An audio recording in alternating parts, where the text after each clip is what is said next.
Aren't you excited about the shower? I'm afraid. You're afraid? Why? We never did a shower before.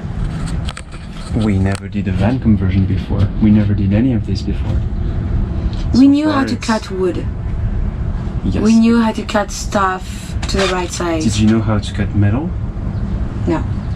Did you know how to spray foam? No. Did you know how to build a subfloor? No.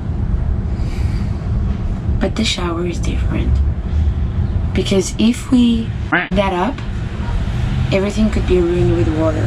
And water goes everywhere. Yeah, but if we f***ed up the windows, then our van would be ruined. And we would have just giant holes instead of windows. So, same thing. Yeah. So, shower? Shower. Shower! We just spent, I don't know, about an hour at Home Depot, basically going in and asking for help. We weren't really sure how to do it. We've seen, obviously, videos and van lifers already converting their vans with a shower, but nothing that really fitted our situation, because we looked at the regular shower pans that existed, but they're too long or too big for our setup. We only have about, I think, 24 by 24. That's what we had in mind before going into Home Depot, and they were so helpful, so friendly. I think we have one new subscriber. The idea we had was to not go with a plastic or PVC shower pan, but a custom made with our dimensions, using stones and some sort of concrete. But that's the only thing we knew. And so we went in to Home Depot with that idea. They helped us, they gave us solutions, even for the walls, which we couldn't find online in Canada for some reason. Lots of options in the US, but not much in Canada, for waterproof walls and sort of PVC something. And so we now know what our shower will look like and how to do it. That's the shower, right here. That's the idea of the shower. Yes, so we have roughly 24 inches between these studs and this panel right here, a little bit less that way, about 21, roughly 22 inches, but I fit in there easily. So inside this, we're gonna first put a big sort of plastic sheet that is actually used for waterproofing under concrete floors and showers, just like we're gonna do. A lot of people that do it at their home to do like an Italian shower, yeah. They even use just a plastic bag, a black plastic bag sometimes, yeah, to do it. So we're gonna have that inside the frame. On top of the frame, we're gonna put, so we have the names actually, we wrote down. The people? First, oh, let me take a selfie. We're gonna put some mortar. M-O-R-T-A-R. Again, not sure if we pronounced that right. On top of the plastic inside the frame. And we're gonna do it so it's not really flat, it's a little inclined, so it can go directly to a specific corner of the frame. That's gonna be our drain. Then on that mortar, we're gonna apply the stones that we found. There's some sort of sheets. Yeah, they sell it as a sheet. Either you can go find the stones in the wild if you want, on a beach or whatever. A lot of people do that. Or you buy those sheets, they call that pebble stone. And sometimes you have them flattened. So like that, when you walk on it, it's not going to have all those different round shape, but it still look a bit natural. Like they do a good job of that. And then on top of those stones, we put grout, sanded grout. I'm not exactly sure what that is. You just mix it with water and it just comes and solidifies the pebbles, stones, and adds some, I guess, a waterproof coat as well on them. So that's the idea. And then for the walls. So we already have that wall. You remember the grandma in Pocahontas? Yeah. Can you see it? I think everyone remembers, Miriam. So we already have that wall here. We're gonna continue the wall here and here exactly the same way we did on the other side, because that we can already close. We're not going to put any wires or any pipes there. All the pipes are going to be underneath. So that piece of wall, we're gonna do it maybe last. And then we're gonna have a slimmer piece of wood here. That's gonna go close the shower on this side. So just here, just for that part here. Here we're gonna have the cabinets, so it will be closed here, and we're gonna have the countertop and the kitchen furniture kind of. That's gonna arrive around here. So same thing. Here it will be closed. So it's gonna be only about that size. That's gonna be open, and we're thinking of playing and doing something nice with piece of wood. You will see later. It will be a surprise. Yeah. But what we're gonna do is to have our shower curtain going all the way and all the way here, maybe with magnetic system or something to hold it on that side. So I guess the first thing to do is to screw the panel that we have here between the shower and the bedroom. If you remember, yeah, Miriam was just ducking in the shower. We have the cabinets here in the bedroom, so we're just gonna screw this one right there.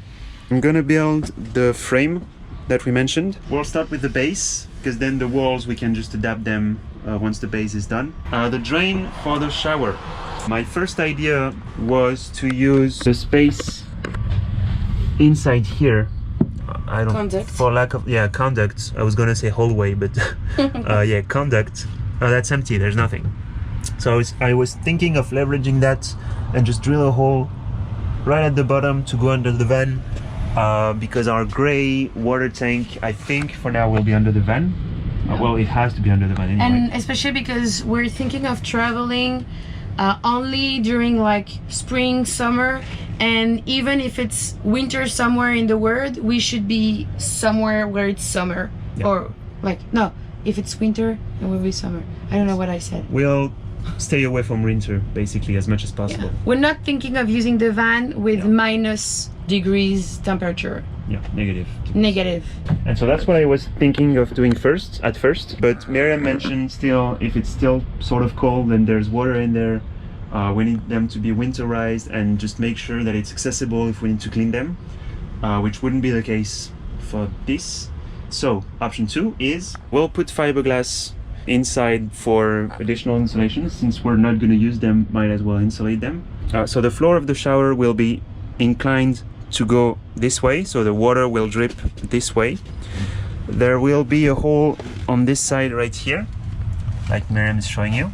So it will be like that, and it will be around here. Yeah, and then back there, our drain tube, I guess, will go from here to here, so it'll be in a slope sort of, so the water can go from up to down and not stay stuck in the tube. The good thing with this is that it's inside the kitchen cabinets, the lower cabinets, which is really accessible if we ever need to fix it, or if we have a leak or anything. And it will merge with our, I guess our sink will be somewhere around here. The two drains will merge, and I think we're still gonna use that, but it's only gonna be for one pipe coming down and straight out of the van, not for tubes going left and right. And so I think that's a good option. Otherwise that would mean drill a hole in the subfloor, in the insulation, under the van, and that's, I think, too much work if we have a simpler solution. So this is the plan. We just got all of that information this morning. It seems, I won't say easy, but it seems feasible. So it feels like something we can do, and that shouldn't be so hard. But again, like the rest, we might have some adjustments to make along the way. And because it's our first shower. It's our first shower. Yes. All right, let's get started.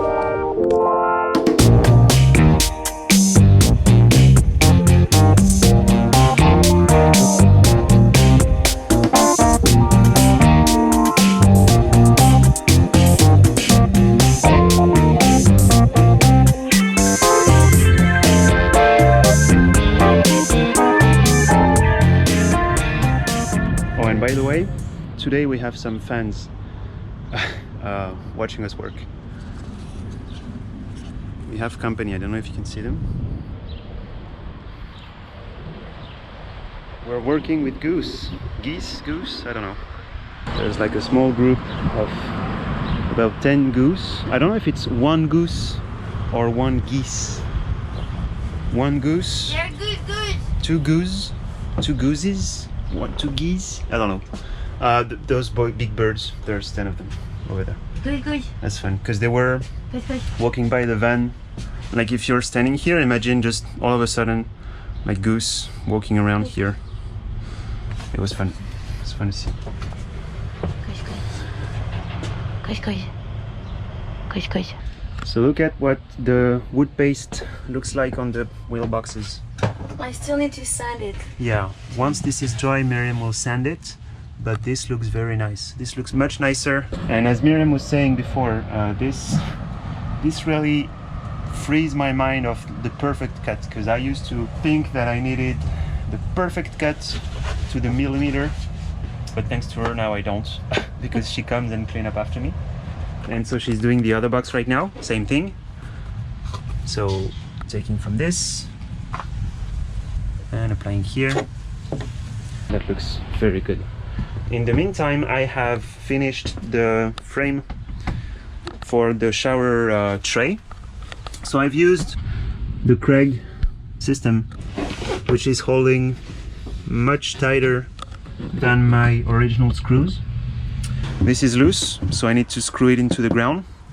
Wow, the floor is even more disgusting through the GoPro, because we took a look back at the video when we installed the subfloor. It was like brand new, it was shiny, well, not shiny, but... No, it was like lighter. Oh, the color was lighter? Yeah. And now it's so dark. It's so dark and disgusting. And stains and... But, I mean, that's what it's here for, so... I would add something. Yeah. Drawing the framing that is underneath help us a lot to remember when we install after. Like even the box here, it allows us to remember where the studs are, and it's really great to know exactly where we're gonna have the more support for the screws. Exactly. So that was a good thing to do it then, even if it was not necessary. But at the end, it helps a lot. Yeah. End of day, end of the weekend actually. Let's recap from this morning. Shower pan, done. At least the framing. With this one, starting from the shower pan, we've been able to start the kitchen cabinets, which are looking like this. They're pretty wide and deeper than the ones in the bedroom. And so we've added 1, 2, 3, and 4 L's, studs for support, because there's going to be our plates, cans, and more food storage, and all that is going to weight more than clothes in the... It's going to be heavier than whatever's going to be in there. So we decided to add more support to be sure, because that's where we're going to put like the heaviest stuff. Yeah. The yellow tape is the limit of our kitchen.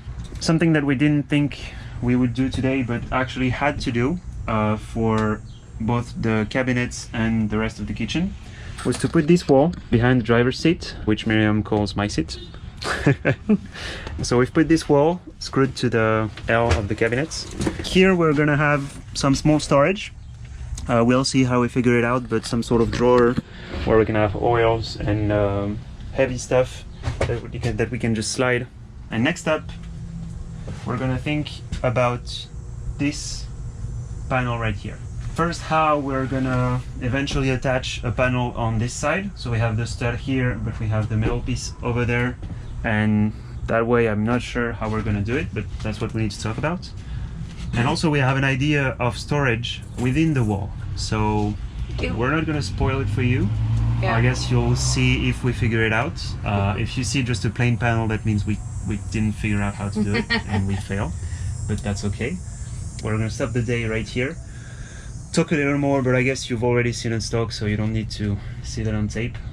Again, happy with a little bit trickier this time with the cabinets support. Still really sturdy. It's moving a little more than the others for some reason, but I guess I know the reason.